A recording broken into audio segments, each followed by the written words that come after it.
नमस्कार, स्वागत है आपका। आपके साथ मैं कांक्षा राजपूत। धामी सरकार का चौथा बजट पेश। वित्त मंत्री प्रेमचंद अग्रवाल ने बजट पेश किया। 1,01,175 करोड़ का बजट पेश किया गया है। बजट में 7 बिंदुओं पर खास तौर से फोकस किया गया है, जिसमें कृषि है, ऊर्जा है, अवसंरचना है, संयोजकता है, जिस पर फोकस किया गया है। आयुष और पर्यटन पर भी फोकस किया गया है। दरअसल आज पुष्कर सिंह धामी सरकार ने अपने दूसरे कार्यकाल का चौथा बजट पेश किया है। वित्त मंत्री प्रेमचंद ने वित्तीय वर्ष 2025-26 के लिए 1,01,175 करोड़ का बजट पेश किया। राज्य के वित्त मंत्री प्रेमचंद अग्रवाल ने विधानसभा में ये बजट पेश करते हुए कहा कि सरकार की प्राथमिकता आर्थिक संतुलन बनाए रखते हुए विकास कार्य को गति देना है। मुख्यमंत्री पुष्कर सिंह धामी की सरकार ने इस बजट में शिक्षा, स्वास्थ्य, बुनियादी ढांचे और ग्रामीण विकास को प्राथमिकता दी है। तो आपको बता दें कि इस बार के उत्तराखंड बजट में कृषि क्षेत्र में किसानों की आय बढ़ाने के लिए कई योजना शुरू की गई हैं। इंफ्रास्ट्रक्चर के विकास से सड़क, पुल और अन्य जरूरी सुविधाएं भी बेहतर करने पर फोकस किया गया है। जो बड़ी बातें इस बजट की रही हैं वो हम आपको इस वक्त दिखा रहे हैं। कनेक्टिविटी बढ़ाने के अगर हम बात करें तो इससे राज्य के दूर दराज के जो इलाके हैं वहां का विकास होगा। आयुष और पर्यटन को बढ़ावा देकर रोजगार के नए अवसर पैदा किए जाएंगे और इस बजट से उत्तराखंड के विकास को नई गति मिलने की पूरी उम्मीद है। सरकार ने विकास के लिए अपनी प्रतिबद्धता दोहराई है और ये कुछ ग्राफिक्स के जरिए बड़ी बातें आपको स्क्रीन पर हम दिखा भी रहे हैं। प्रस्तुत करने के लिए वित्त मंत्री जी को और उनकी पूरी टीम को बहुत बधाई देता हूं, बहुत शुभकामनाएं देता हूं कि विकसित और श्रेष्ठ उत्तराखंड का निर्माण हमारा जो विकल्प रहित संकल्प है। मेरा मानना है कि ये बजट हमारी प्राथमिकताएं और हमारे संकल्पों को पूरा करने का पूरा विजन प्रस्तुत करता है और हमारी सरकार की जो अर्थ को लेकर, वित्त को लेकर जो रोड मैप है, जो भविष्य की योजनाएं हैं, उसको भी प्रस्तुत करता है।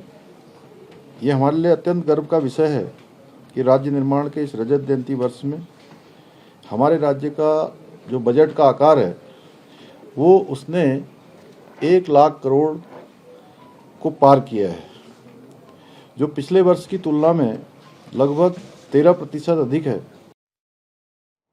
और इस वक्त हमारे सहयोगी हरीश हमारे साथ जुड़ रहे हैं, उनका सीधा रुख कर लेते हैं। हरीश, जाहिर तौर पर आज धामी सरकार ने यह क्लियर कर दिया है कि अगले 1 साल का विजन धामी सरकार का किस तरह से रहने वाला है उत्तराखंड को लेकर, उत्तराखंड के विकास को लेकर। जल्दी से आप बताइए बजट की अहम बातें। ये करीब 1,00,000 करोड़ का बजट पेश किया है। वित्त मंत्री प्रेमचंद अग्रवाल ने विधानसभा में बजट पेश किया है और सरकार ने ये कहा है कि जो बजट में जो प्राथमिकता है उसमें आर्थिक संतुलन बनाए रखने के लिए विकास कार्यों को प्रगति देना है। और मुख्यमंत्री पुष्कर सिंह धामी ने सरकार के इस बजट में खासतौर पर शिक्षा, स्वास्थ्य और बुनियादी ढांचे को और जो ग्रामीण विकास है उसको प्राथमिकता यहाँ पर दी है। और मुख्यमंत्री ने कहा है कि जो आज का ये बजट है इसमें उत्तराखंड आत्मनिर्भर बनने जा रहा है और समृद्ध बनाने की दिशा में ये महत्वपूर्ण कदम है। मुख्य फोकस इस बजट में शिक्षा, स्वास्थ्य और बुनियादी ढांचों को लेकर के रहा है। और तो वहीं जो वित्त मंत्री प्रेमचंद अग्रवाल है उन्होंने कहा कि ये बजट इस उद्देश्य से तैयार किया गया है कि ताकि विकास का जो अनुशासन है, विकास को जो तेज गति से आगे बढ़ाना है और हम जो है राजस्व संग्रहण को बेहतर बनाने के लिए पूंजीगत व्यय में वृद्धि के लिए लगातार प्रयास कर रहे हैं। जी ठीक है, यानी कुल मिलाकर देखा जाए तो देखिए अलग अलग सेक्टर्स पर धामी सरकार का पूरी तरह से फोकस रहा है। और हरीश, अगर हम खास तौर पर देखें, चूंकि पर्यटन नगरी है उत्तराखंड, तो ऐसे में पर्यटन पर पूरा फोकस सरकार का नजर आ रहा है। कृषि की बात करें तो इससे पहले भी सरकार का फोकस रहा है और अब एक बार फिर से बजट में भी कुछ ऐसा ही नजर आ रहा है। किसानों की आय बढ़ाने को लेकर भी कई बड़ी योजनाओं का जिक्र। इस बजट में खासतौर पर जो अलग अलग विभागवार है उनके अलग अलग मदों में पैसे आवंटित किए गए हैं। यदि हम EWS की बात करें तो 25 करोड़ दिए गए हैं और राज्य खाद्य योजना में 10 करोड़ दिए गए हैं। इसी तरह कई सारी ऐसी योजनाएं, खेल महाकुंभ के लिए 15 करोड़ दिए गए हैं, जो मिसल एप्पल योजना उसके लिए 15 करोड़ रुपए दिए गए हैं और करीब 135 करोड़ रुपए जो है पर्यटन के क्षेत्र में दिए गए हैं, ताकि उत्तराखंड, क्योंकि पर्यटन का एक आर्थिक का जरिया है और इसके लिए इस बजट में पर्यटन को लेकर के इसमें विशेष ख्याल रखा गया है। ठीक है, आपका शुक्रिया इस तमाम जानकारी के लिए हरीश। उत्तराखंड बजट को लेकर सीएम धामी की तरफ से कहा गया कि ये बजट उत्तराखंड को आत्मनिर्भर बनाने के लिए बहुत अहम हो जाता है। अब खबरों में आगे बढ़ते हैं।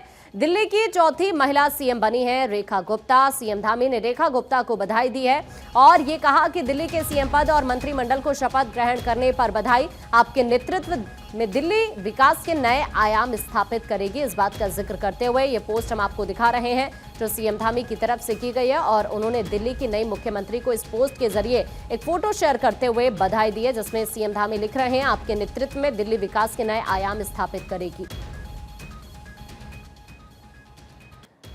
सीएम धामी ने आज आपदा राहत और बचाव उपकरण ले जाने वाले वाहनों को हरी झंडी दिखाकर रवाना किया। आपको बता दें कि ये वाहन आधुनिक सुविधाओं से लैस है। उन्होंने वाहनों को चंपावत, रुद्रप्रयाग, चमोली और उधम सिंह नगर जनपद के लिए रवाना किया। इन वाहनों में टेंट, स्लीपिंग बैग, लीफलेट और कैलेंडर रखे गए हैं। सीएम ने कहा कि आपदाओं से बचाव के लिए व्यापक जन जागरूकता जरूरी है। उन्होंने कहा कि उत्तराखंड के हर नागरिक का जागरूक, सजग और सतर्क रहना जरूरी है, तभी हम मजबूती से आपदाओं का सामना कर पाएंगे। इसके साथ ही उन्होंने USDMA के नव वर्ष कैलेंडर का भी विमोचन किया।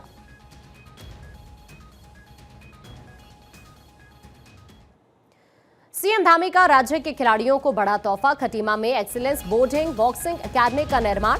हमारी सरकार प्रदेश में खेल सुविधाओं का विस्तार कर रही है। सीएम धामी इस बात का जिक्र करते हुए और यहां पर इस पोस्ट के जरिए उनकी तरफ से जानकारी दी गई है। देखिए पोस्ट इस वक्त हम आपको दिखा रहे हैं जो सीएम धामी की तरफ से एक्स पर किया गया, जिसके जरिए सीएम धामी इस बात का जिक्र करते हुए कि किस तरह से धामी सरकार खेल सुविधाओं का विस्तार कर रही है। खिलाड़ियों के लिए एक और तोहफा धामी सरकार की तरफ से। दरअसल खटीमा में एक्सीलेंस बोर्डिंग बॉक्सिंग एकेडमी का निर्माण का जिक्र करते हुए यहां पर सीएम धामी लिख रहे हैं हमारी सरकार प्रदेश में लगातार खेल सुविधाओं का विस्तार कर रही है। राज्य के खिलाड़ियों को भी जरूरत है कि वो हर संभव कार्य किए जा रहे हैं जो भी खिलाड़ियों को जरूरत है।